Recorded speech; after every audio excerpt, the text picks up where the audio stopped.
Isang mapagpalang araw sa inyong lahat.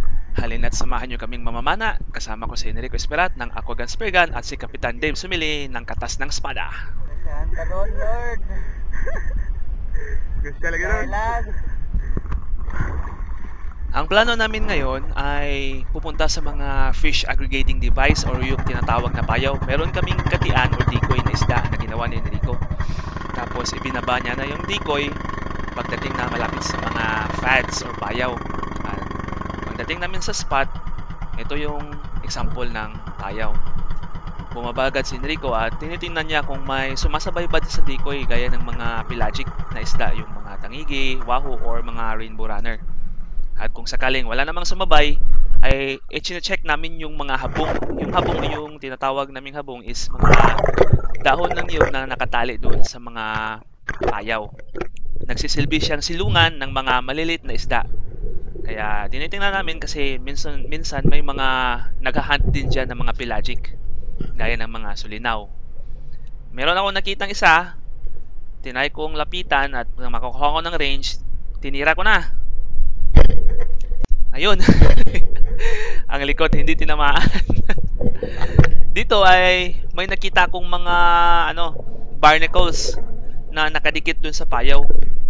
Tapos kumuha lang ko ng konti at inilaglag ko para magsilbing pain or something na ma-curious yung isda, pero walang effect.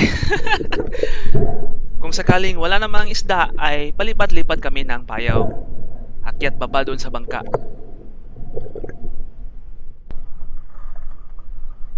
Dito ay bumaba tayo ulit sa iba na namang payaw. At sabi ni Enrico ay nakasilong down na triggerfish. Hindi ganong malaki pero pwede na yan pang ihaw. Kaysa naman wala. Ang dami ng nilipatan naming mga payaw. Tapos ito pa yung huli kong isda. Yun o, tinamaan ko pa sa bibig. Pumasok yung shop ko sa bunganga. Kala ko mapuputol pa yung shooting line ko kasi ang talas ng ngipin nito. Kaya sinicure ko na agad at binigay kay Kapitan.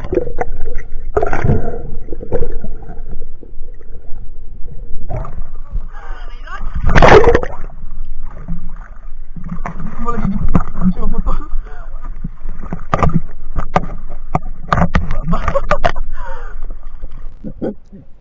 Sa drop na ito, nasa ibang payaw na naman kami. Ito yung mga habong, yung mga dahon ng niyog na sinisilungan ng mga isda. Meron akong napansinsan ng filefish o saguksok, kaso nung lapitan ko ay lumayo naman siya at tuluyan nang bumaba sa ilalim kaya hindi ko na natira. At lumipat na kami ng ibang mga payaw kasi wala na talagang pwedeng matirang isda sa spot na ito.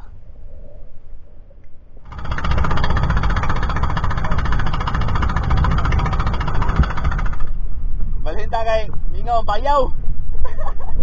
Diyon na namig tirador sa habong. Ite ko daw ang gasolina bilhin oh. Grabe, bakbakan na rin. Puro kuan. Puro pakol. Pakol. Ariyan pakol. Lah. Wow, kasimpara yun niya. Kita bayan. Nagkailangan. Dili kubya. Wanya. Dili kubya. Siya po.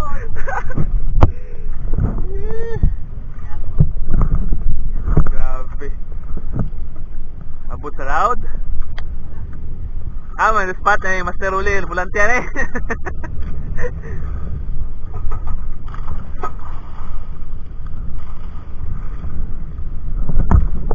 Alin sa pilew. Go! At dahil wala kaming masyadong huling isda dun sa mga payaw, nagdesisyon kaming bumalik na lang dun sa malapit sa isla at mag-reef hunting. At dito ay may nakuha na si Enrico shark mackerel or tinatawag naming laguan. Sabi nila masama raw ang amoy or medyo mabaho lang itong isda na to. Pero okay naman siya, masarap basta linisin mo lang ng maayos at masarap din siya sa inihaw. At ako naman ay bumaba rito, naghahanap rin ng isdang pwedeng tirahin. May nakita kong isda dun sa baba na malaki. Di lang sure kung anong isda yun. Parang ano yata, mga snapper. At biglang may nagpakitang shark mackerel ulit or lanhuan. Kaso hindi ko na lang yan tinira kasi may nakuha na naman si Enricong ganyang klaseng isda. Sayang, pwede ko sanang tirahin yan. Pero nag-aalanganin ako kasi may hinihintay akong isda dun sa baba. At nang makadesisyon akong kumuha na lang sana, lumayo naman. Nag-out of range pa. So, paubos na rin yung hangin ko, kaya mangat na rin ako. Hindi ko na natira. Yan tuloy pag juicy. At panibagong drop ulit. May nakita akong giant trevally pero nasa around 30 meters na ang lalim nun. Kaya dito lang ako minto. At may napansin akong isdang pwede kong tirahin dyan sa baba.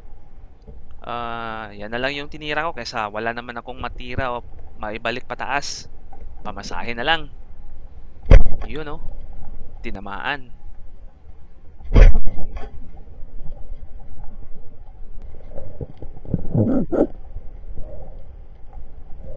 Medyo malabo ngayon ang dagat tsaka malamig. Kaya kung kayo man ay namamana ay mag-ingat po kayo at siguraduhin yung meron kayong dive body. Kasi mahirap na pag anong mangyari sa atin. Mas mabuti na yung secure at safety tayo kasi isang advantage rin na meron kayong dive body na nakatingin sa'yo pagbaba mo at pag-angat mo sa taas para safe at secure. At dito, paangat na sana ako, may nakita akong batfish o bayang o giant Toblerone. Kaso lumayo naman. Tsaka ang labo pa. Sinubukan kong tirahin. Pero hindi ko tuloy tinamaan. At halos 5 oras na rin kaming namamana.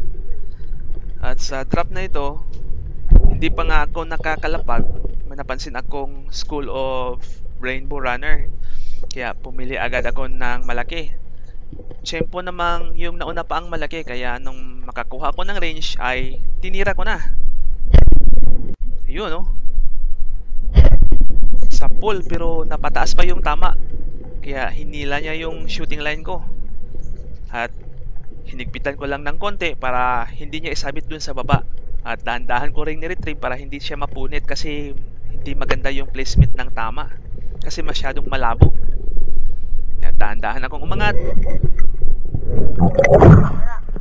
Gulaw. Ha? Gulaw.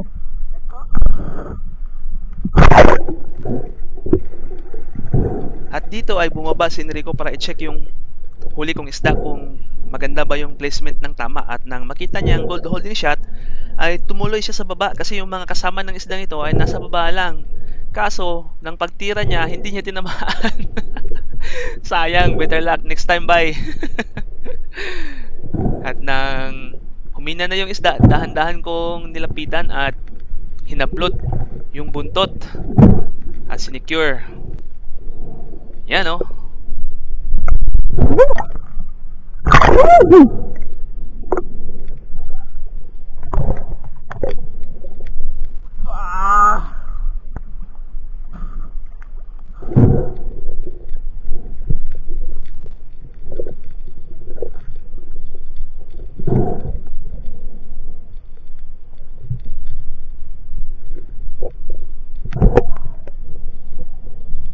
At pagkatapos kong masecure ang isda ay umuwi na rin kami kasi hapon na.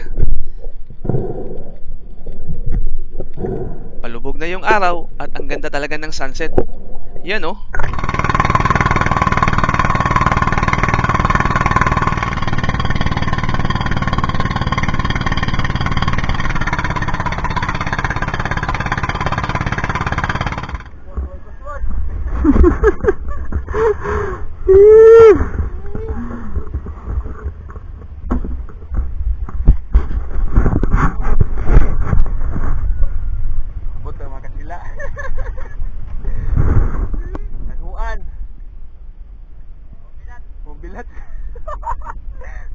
Panit, ang panit ani. Puro kini may baho. Bahong gas. Buhong gas. Madam, sup-sup na po madam. Madam, sup-sup madam. Nagatay na bro. Squid na atay na bro. Gusto na lubang pakul sa payaw. Tangige. Singaling Tangige. baho man, laluan ba? Antuhan. Antuhan. duhaw. Sanuan duhaw. Tawan na pala. Sa! Bangers. Baho. Baho ba? Baho. Di man. Wala mag. Okay ba? Road na backfire? Baho. Malata. At maraming salamat sa pagsubaybay. Hanggang sa susunod. To God be the glory and God bless us all.